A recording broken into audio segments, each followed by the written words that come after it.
अस्सलाम वालेकुम दोस्तों, आप देख रहे हैं हमारा यूट्यूब चैनल यूबी अपडेट। तमाम सरकारी मुलाजमीन और पेंशनर्स को अपने एक अनदर व्लॉग में अपडेट करते हैं, वेलकम करते हैं। सरकारी मुलाजमीन और पेंशनर्स के लिए अहम तरीन अपडेट्स और नोटिफिकेशन। LPR का नया नोटिफिकेशन जारी, 26 साल सर्विस ज़रूरी। इसके अलावा कंट्रीब्यूटेड पेंशन के हवाले से जो न्यूज़ अपडेट आई है वो सारी आपके साथ इसकी वीडियो में शेयर की जाएगी। वीडियो को मुकम्मल वॉच कीजिएगा। सबसे पहले जो आपके साथ नोटिफिकेशन इस टाइम स्क्रीन पर शेयर किया जा रहा है दोस्तों, ये लेटेस्ट जो है नोटिफिकेशन है 2025। ऊपर आप बिल्कुल इसके राइट कॉर्नर में आप डेट भी देख सकते हैं। 2025 24 दिसंबर 2025 का जो है नोटिफिकेशन है, जो कि अकाउंटेंट जनरल पंजाब लाहौर के नाम पर लिखा गया है और डिप्टी अकाउंटेंट जनरल के नाम लिखा गया है, जिसमें क्लैरिफिकेशन की गई है regarding admissibility of LPR on retiring pension.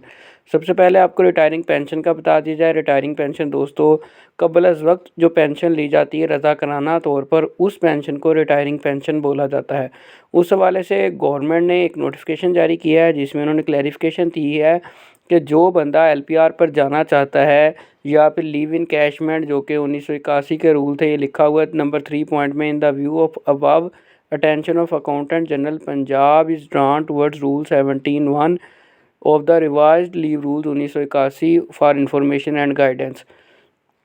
However, encashment in lieu of LPR in case of voluntary retirement where qualifying service is less than 26 years is not admissible. ये रूल पहले भी लागू था, इसमें कोई नई तब्दीली नहीं आई, लेकिन उन्होंने क्लैरिफिकेशन की है क्योंकि कुछ लोग इससे कंफ्यूज थे कि अगर आपकी 26 साल से कम सर्विस है, परमानेंट यानी कि सर्विस काउंट होती है इसमें, तो आपको ना LPR मिलेगी ना आपको लीव इन कैशमेंट मिलेगा। इसमें कोई जो तरमीम की गई थी कि 1 जून 2023 में इन रूल्स में तब्दीली की गई थी कि अगर आपकी LPR रिजेक्ट हो जाती है तो फिर आपको लीव इन कैशमेंट के पैसे मिलेंगे। अगर आपकी LPR अप्रूव हो जाती है तो फिर आपको लीव इन कैशमेंट के पैसे नहीं मिलेंगे। तो इस तरह से अगर आपकी 26 साल सर्विस पूरी नहीं है तो ना आपको लीव इन कैशमेंट मिलना है ना LPR मिलनी है, दोनों चीज़ें ही जानी हैं और हो सकता है आपको इसके अलावा भी कोई एक्स्ट्रा पेनल्टीज़ पड़ जाए। अब दोस्तों बात करते हैं implementation of defined contributory pension के हवाले से।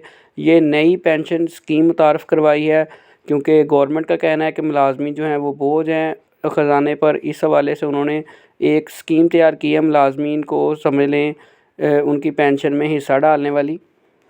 तो चलिए चलते हैं आप कंट्रीब्यूशन पेंशन के हवाले से कि किन लोगों के लिए वो कानून लागू कर दिया गया है। ये नहीं कि होने वाला है, वो लागू हो चुका है और किन मुलाजमीन पर लागू है और उसके लिए क्या क्या रिक्वायरमेंट्स हैं जो आपने जमा करवानी है। ये आप देख सकते हैं 17/12/2025 का जो नोटिफिकेशन है, जिसका सब्जेक्ट है जी implementation of defined contributory pension scheme in Punjab.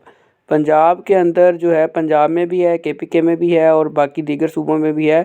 Under this scheme, तीसरी लाइन है, under this scheme 10% of employee basic pay will be deducted from the monthly payroll while the government will contribute 12% of the basic pay against each deduction. यानी कि कुछ हिस्सा जो है उसका आपकी सैलरी में से कटा जाएगा, हर महीने कटा करेंगे आपके पैसे। 10% एम्प्लॉय अपनी बेसिक पे में से डिडक्शन करवाया करेगा, कटौती करवाएगा, और 12% गवर्नमेंट इसके अंदर जो है हिस्सा डालेगी। और इस तरह हर महीने आपके पैसे, एक तरह की कमेटी जिस तरह कह लें, पूरी ज़िंदगी की कमेटी समझ लें, ये डालेगी। कुछ पैसे आप डालेंगे, कुछ पैसे गवर्नमेंट डालेगी और टोटल जितनी भी अमाउंट बनेगी इस तरह से वो एंड पर आपकी पेंशन बनेगी। इसके अलावा उन्होंने इस नोटिफिकेशन में ये भी कहा कि furthermore no fresh employees will be hired in the SAP system unless the following information is duly provided on the source। अगर कोई भी बंदे को, जो ये 5 चीज़ें 5 पॉइंट्स हैं, नोट कर लें, वो नहीं देता अपना गवर्नमेंट को तो उसको SAP सिस्टम में शामिल नहीं किया जाएगा। किन लोगों पर लागू है दोस्तों? ये है जो हायरिंग हुई थी, जिनकी जनवरी 7 2024 के बाद वाले जितने भी लोग हैं जो कि गवर्नमेंट मुलाजम बने हैं, पंजाब में हो या फिर दीगर सूबों में हो, उन पर ये कंट्रीब्यूटेड पेंशन लागू है। जिसमें सबसे पहले नंबर पर जो चीज़ है वो पेंशन फ़ंड अकाउंट होना चाहिए आपके नाम का। दूसरी चीज़ employees pension fund manager name होना चाहिए। एम्प्लॉय इन्वेस्टर अकाउंट नंबर होना चाहिए। कंट्रीब्यूशन बैंक नेम होना चाहिए। कंट्रीब्यूशन बैंक IBN नंबर होना चाहिए। It is further directed that above mention direction should be followed in true letter and spirit. देखते रहें हमारा यूट्यूब चैनल